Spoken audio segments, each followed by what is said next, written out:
Hello everyone, welcome back to my channel. You may be able to notice there's been a little bit of a rebrand around my channel. I want to build this channel a bit more around football based content, hence the name change. Fucking stupid name. But anyway, we'll run with it. So basically, if you can't tell by the massive banner, I am a United fan, and last night Man United played AC Milan in the round of 16 in the Europa League. It was a big game and I think it's caused quite a bit of tension around the club perhaps, because we were winning.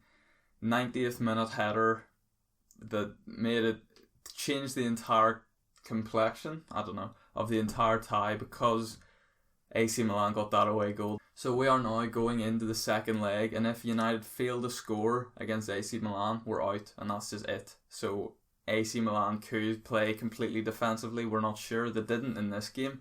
They took the game to us. They dominated. I think they deserved the win, to be honest. I'm not sure about that handball. I don't think that was a handball for Kessie's goal. I think it was Kessie's goal.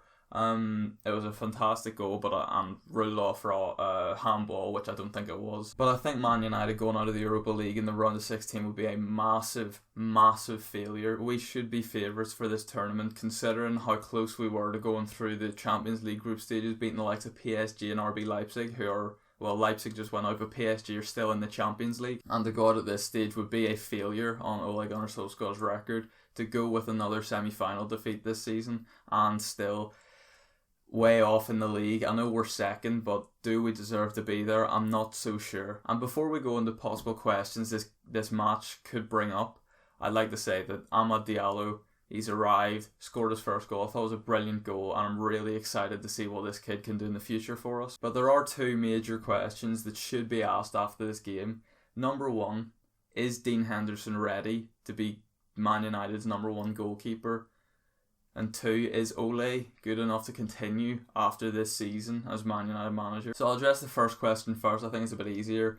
I think up to now, Dean Henderson has been solid. We've looked a lot more assured at the back because of him. You know, if we hadn't conceded, I know he made the mistake. It was probably a mistake, but if he hadn't made that, that would have been 4 clean sheets in a row or something. I think he played in all of them, if not 3, definitely. And I think that with De Gea in, I just think he's getting on a bit, and I think De Gea was starting for us week in, week out at the age of 20. Dean Henderson's 23. De Gea made loads of mistakes at the start of his career. I say give him a chance. He had a good season with Sheffield United, not only in the Premier League, but before that in the Championship as well. He was very solid for them, helped them get promoted, and then finished 9th with them in the league.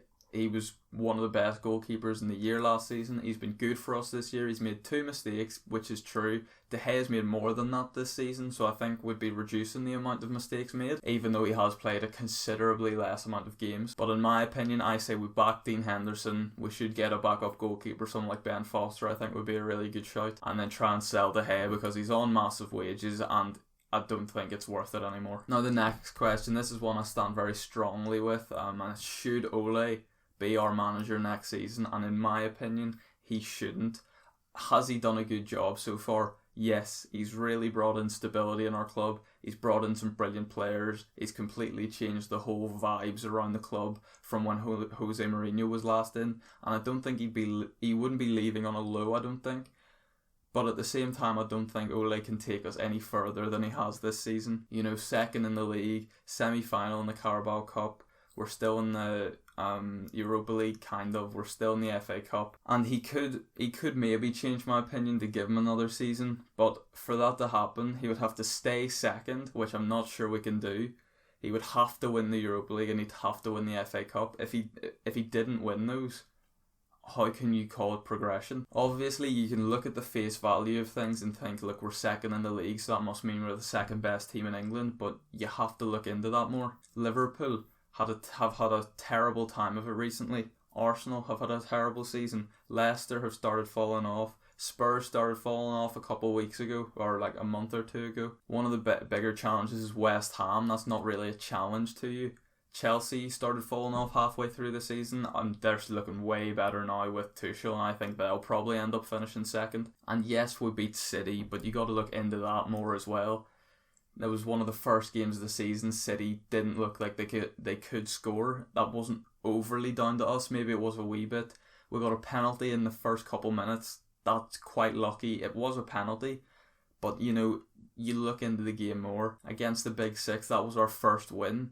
We've drawn 0-0 like 4 times against the Big Six. We drew 0-0 against Crystal Palace. Real Sociedad got knocked out of the Champions League in the group stage. I think that's the first time that's happened to United, if I'm not mistaken. And correct me if I'm wrong on that, because I'm not sure. Then you look at the football we're playing, it just doesn't seem like we have any solid tactics. I think for the likes of Chelsea, if Chelsea's players aren't fully up to it when the game starts in the first 20 minutes or so, they can just fall back and rest in the system that he's built, and the play will be fine due to that system because it's so solid.